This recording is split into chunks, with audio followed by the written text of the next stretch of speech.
Al estudiar los modos extintivos obligacionales, es decir, la forma en la cual se extinguen las obligaciones, dejan de existir, claramente la principal forma y forma natural, ese modo natural de extinción es a través del pago.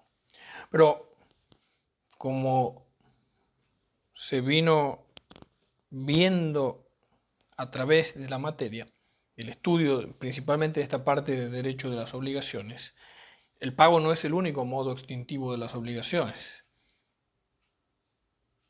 También aparecen algunos conceptos como el pago por consignación, van a ver más adelante la compensación, la confusión, la novación, la dación en pago, la renuncia y remisión y algo más moderno que vino con la reforma del Código Civil y Comercial, que es la imposibilidad de cumplimiento de la obligación, que también la extingue. Entre este grupo de formas, de modos de extinción de las obligaciones, aparece el tema que vamos a tratar en clases, que es el pago por subrogación. El pago por subrogación es aquel que realiza un tercero, es decir, una tercera persona que no es acreedor ni deudor, le da, satisface el interés del acreedor y por lo tanto paga la obligación encaminándola a que se extinga. Repito, el pago por subrogación es el que realiza un tercero y no es el deudor original o verdadero de esa obligación. Ese tercero que paga la deuda no solo hace eso, es decir, pagar, sino que se subrogan los derechos del acreedor. Es decir, ¿qué significa subrogar?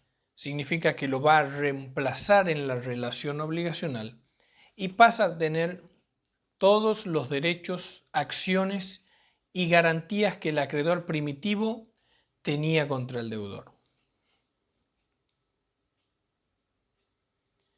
Acá entra en juego el artículo 914 del Código Civil y Comercial, que regula el pago por subrogación. Y dice que el pago por subrogación transmite al tercero que paga todos los derechos y acciones del acreedor. Finalmente concluye el artículo determinando que existen dos tipos de subrogación. Una es la legal, es decir, por imperio de la ley, y otra es la convencional, porque lo han acordado las partes. Con respecto a la naturaleza jurídica de este pago por subrogación, es decir, qué es, qué instituto es y dónde lo calzamos, es decir, qué categoría de instituto jurídico es. Bueno, para algunos autores este pago por subrogación es una cesión de créditos, donde el acreedor le cede el crédito al deudor, al tercero que paga.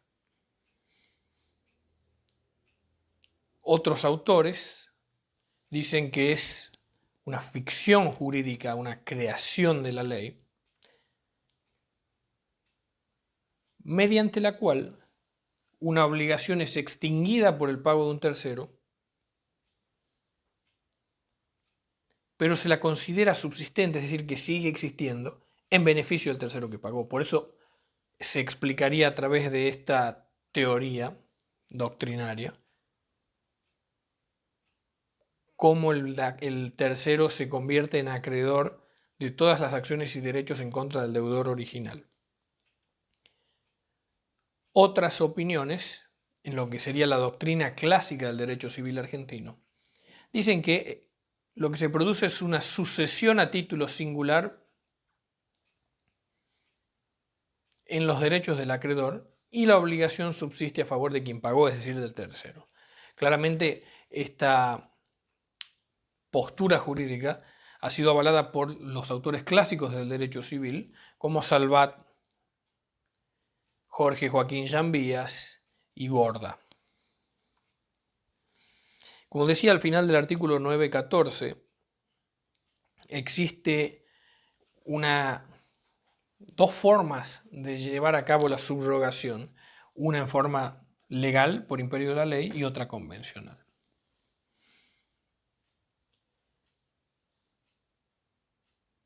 La convencional obviamente es aquella derivada de un acuerdo en la cual interviene el acreedor o interviene el deudor con el tercero.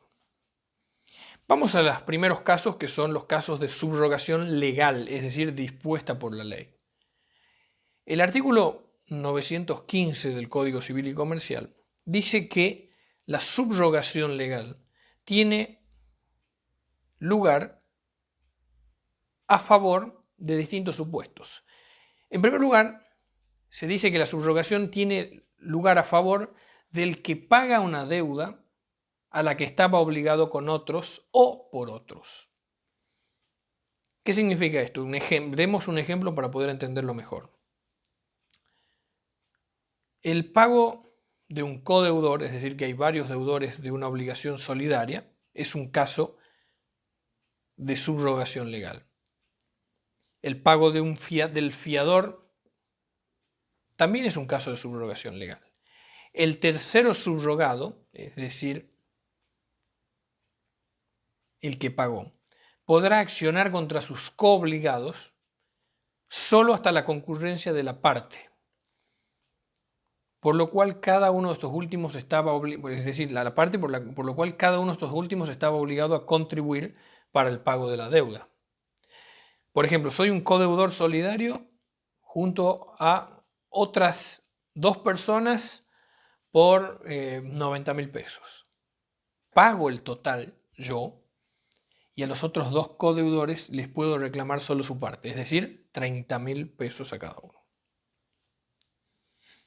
El segundo supuesto previsto en el artículo 914 es que la subrogación legal se produce a favor del tercero, interesado o no, que paga con asentimiento del deudor o en su ignorancia. Por ejemplo, cualquier extraño que pague una deuda, con tal que el deudor consienta o lo ignore, es decir, puede saberlo, puede aprobarlo o puede no saberlo. Si el deudor se opone, no puede haber subrogación, salvo que sea un tercero interesado, que es el supuesto previsto en el tercer apartado del artículo 914, el cual dispone que la subrogación legal se realiza a favor de un tercero interesado que paga aún con la oposición del deudor. Finalmente, el último inciso previsto en este artículo 914 es que la subrogación legal se produce a favor del heredero aceptante con beneficio de inventario que paga con fondos propios una deuda del causante. Esto se aplica especialmente en materia de derecho sucesorio.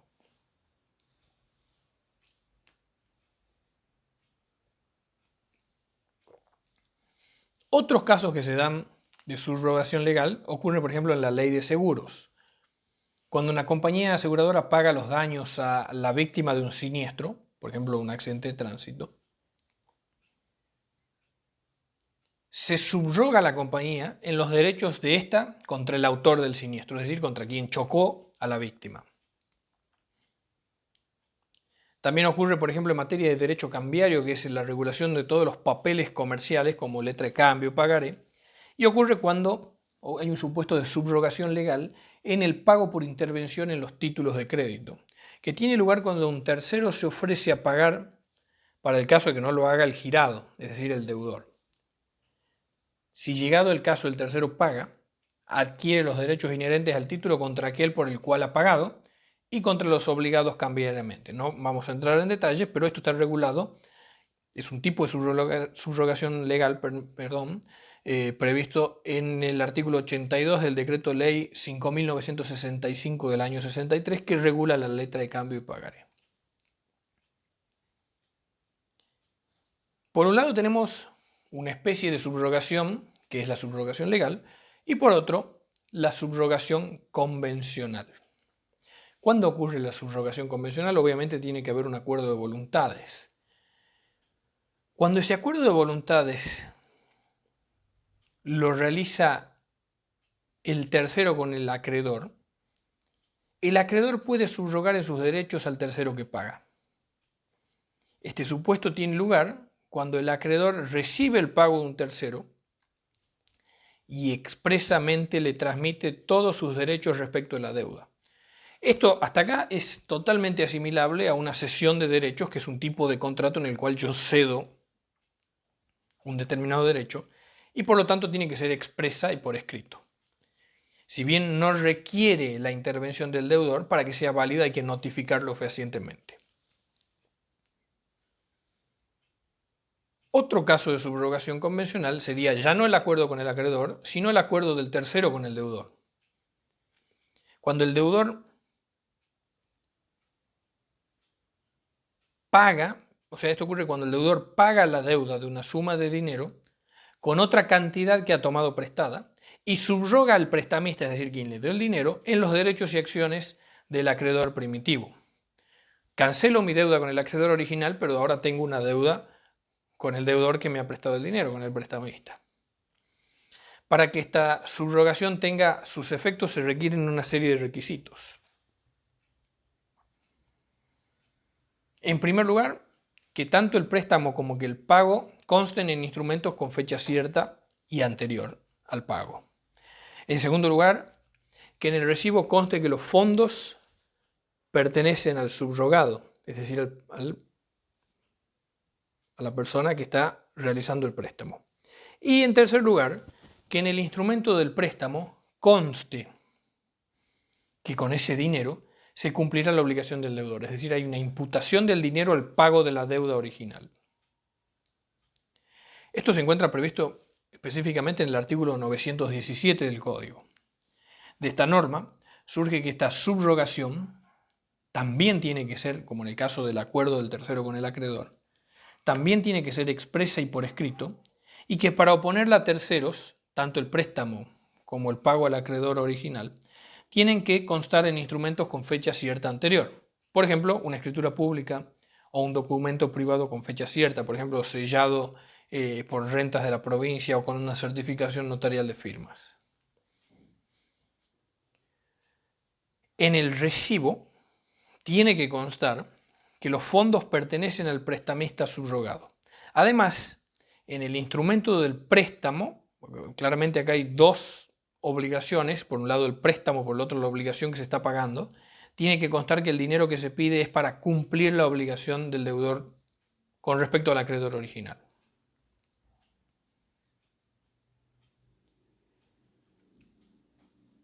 Estas son las especies de subrogación.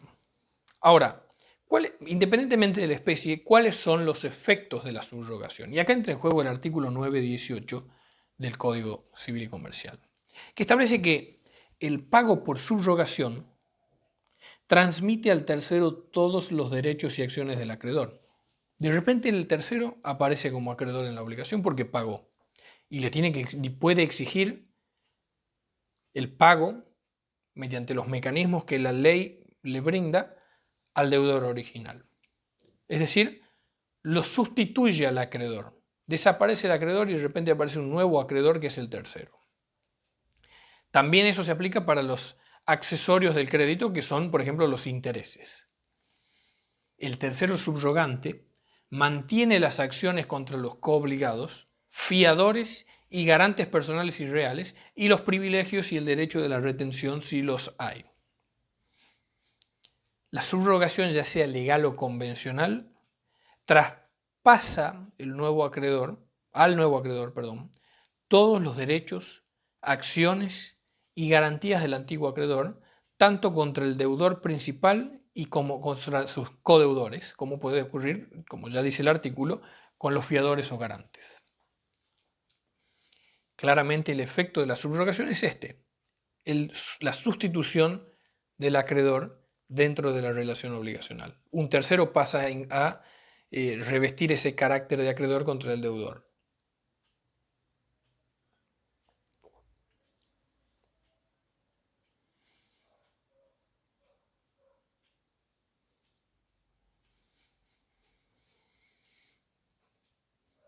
Con respecto a los límites que se establece este derecho nuevo en el cual se le otorga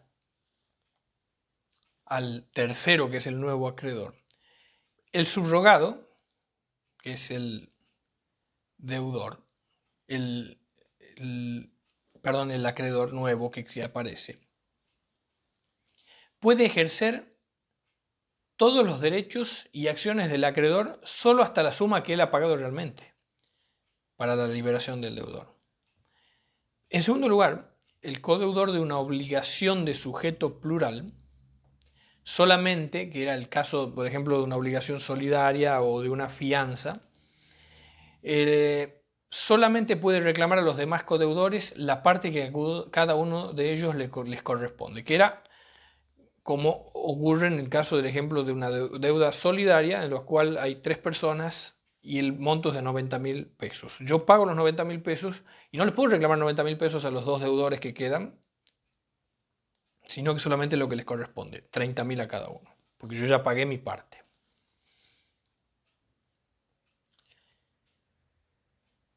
Finalmente, un límite a la subrogación ocurre en materia convencional, es decir, la subrogación convencional por acuerdo de partes, en la cual, así como convencionalmente se la pacta, convencionalmente puede ser limitada a ciertos derechos y acciones.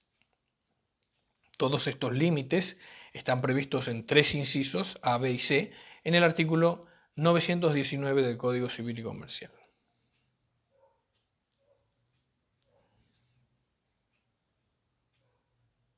Finalmente, no tenemos que dejar de lado, para los efectos de considerar qué ocurre cuando hay un caso de pago parcial.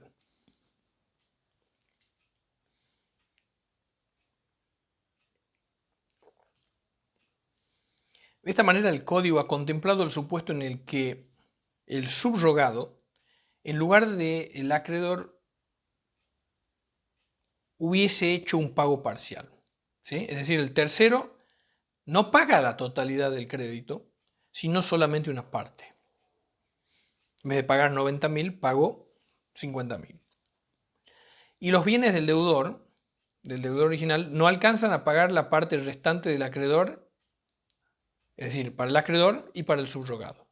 En este caso, si el tercero paga solamente una parte, se va a subrogar en los derechos del acreedor, pero por esa parte. Eso quiere decir que van a subsistir 2 acreedores en contra de la persona del deudor original. La solución de la norma prevista en el artículo 920 del nuevo código es que ambos concurran en igual derecho por la parte proporcional que se les debiese. Y por supuesto que esto es justo. Repito, lo pongamos en un ejemplo para que sea más claro. Un deudor le debe a su acreedor 100.000 pesos. Viene un tercero y no paga los 100.000, paga 50.000. ¿Sí? En este caso, concurren 2 acreedores contra un deudor. Porque el tercero se subroga en los derechos del acreedor, pero por 50.000 pesos, no por el total, porque no pagó todo. Entonces, cada uno va a tener derecho de requerirle al deudor la totalidad del crédito. Al respecto dice el artículo 920 que prevé la subrogación parcial. Si el pago es parcial, clarísimo, el tercero y el acreedor concurren frente al deudor de manera proporcional.